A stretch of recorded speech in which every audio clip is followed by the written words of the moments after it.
Hi అందరికీ నమస్కారం. జ్యోత్స్న నన్నే అనుకున్నాను, వీళ్ళని హాస్పిటల్ రమ్మన్నారా అంటుంది జ్యోత్స్న.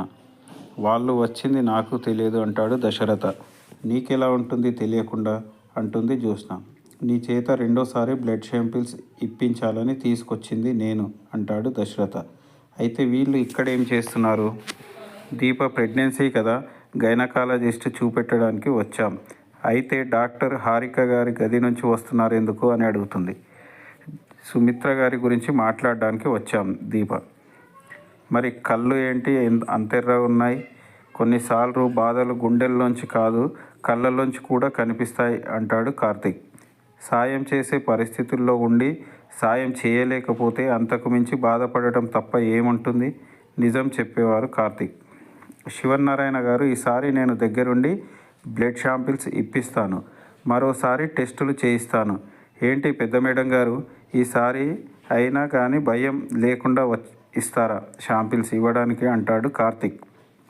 కార్తీక్, నువ్వు దీప తీసుకొని ఇంటికి వెళ్ళు, మేము జ్యోత్స్నకి టెస్టులు చేపించి తీసుకొస్తాం అంటారు శివనారాయణ గారు. బావ రిపోర్ట్స్ లోపల టేబుల్ మీద ఉన్నాయి అని చెప్తుంది దీప. రిపోర్ట్స్ డాక్టర్ గారు దాచారు కార్తీక్. హారిక, మీరు ఎందుకు వచ్చారు తెలుసుకోవచ్చా? లేదు, జ్యోత్స్న బ్లడ్ శాంపిల్స్ తీసుకొని మరోసారి టెస్ట్ చేయండి అని దశరథ చెప్తాడు. మీరు నమ్మకం లేదు అన్నారు అంటుంది డాక్టర్ హారిక గారు. జ్యోత్స్న శాంపిల్స్ ఇవ్వడానికి రెడీగా ఉంది అంటారు. ఈసారి కూడా మ్యాచ్ అవ్వకపోతే అలా జరగదు అంటాడు దశరథ. జ్యోత్స్న, మీ అమ్మ పరిస్థితి నీకు తెలుసు, మన దగ్గర అన్నీ ఉన్నాయి, టైం తప్ప అని చెప్తూ దశరథ వెళ్తుంటారు బయటికి. హారిక గారు, కొన్ని వాస్తవాలు మనకు దగ్గరగా ఉండవు అని చెబుతుంది.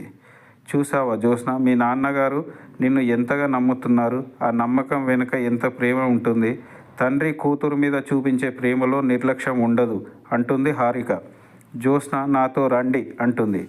హారిక, నేను వస్తాను డాక్టర్ అని శివనారాయణ గారు అంటారు. సరే పదండి అంటుంది డాక్టర్ గారు. అమ్మ, పెద్దమ్మ వస్తుందని నాకెందుకు చెప్పలేదు అని అడుగుతుంది స్వప్న. ఏమో నాకు కూడా తెలియదు అంటుంది. సర్లే, నేను చెప్పకుండా వచ్చాను అంటుంది కాంచన. అన్నయ్య వాళ్ళు కూడా వచ్చారా అంటే, వాళ్ళు ఎవరు రాలేదు, నీకు కావలసిన వాళ్ళు వచ్చారు అంటారు. అంతకంటే ముఖ్యమైన వాళ్ళే వచ్చారు అని చెప్తుంది. ఎవరు? అక్కడే ఆగిపోయావే, లోపల రా అంటుంది కాశీ. అక్కడే ఆగు, నువ్వు లోపల రావడానికి వీల్లేదు అంటుంది స్వప్న. స్వప్న అంటూ లోపలికి వచ్చేస్తాడు కాశీ. నీలాంటి వాళ్ళకి ఎంత దూరంగా ఉంటే అంత మంచిది అంటుంది స్వప్న. మా అమ్మ నాన్నలది వేరే విషయం, ఒక తాగుబోతునైనా క్షమించవచ్చు కానీ మోసం చేసే వాడిని క్షమించలేం అంటుంది స్వప్న. నీ మీద నాకున్న ప్రేమ అలానే ఉంది స్వప్న అంటాడు. నువ్వు నాకేం చెప్పొద్దు అంటుంది. మీ జీవితాలు మీ ఇష్టం అంటే ఎటైనా పోయి బతకాల్సింది, కానీ పోలేదు కదా. పెళ్లి చేసుకున్న తర్వాత ఇక్కడే ఉన్నారు, మాతోనే ఉన్నారు. ఒక పెద్ద చెట్టు విరిగి ఇంటి మీద పడితే దాన్ని తీసేస్తామా వదిలేస్తామా? దాన్ని బాగు చేసుకొని మళ్ళీ అదే ఇంట్లోనే ఉంటాం కదా అంటుంది కాంచన. గతాన్ని మనం మార్చలేకపోవచ్చు, కానీ వర్తమాన కాలంలో మనం తీసుకునే నిర్ణయాలు భవిష్యత్తును మారుస్తాయి అంటూ నీతి సూక్తులు చెప్తుంది కాంచన. నేను కాశీతో కాపురం చేయలేను, నేను కాశీకి విడాకులు ఇస్తాను, ఇదే నా ఆఖరి మాట అని చెప్తుంది స్వప్న. కార్తీక్, దీప ఇద్దరు కన్ఫ్యూజన్లో ఉంటారు. తల్లిని కాపాడాలా బిడ్డను కాపాడాలా అని సతమతమవుతూ ఉంటారు. దశరథ కారులోంచి చూసి ఆగి వస్తాడు. కార్తీక్ ఇంటికి వెళ్లకుండా ఇక్కడ కూర్చున్నావేంటి అని అడుగుతాడు. ఏం లేదు మామయ్య, ఇక్కడ ప్లేస్ బాగుంది అని కూర్చున్నాను.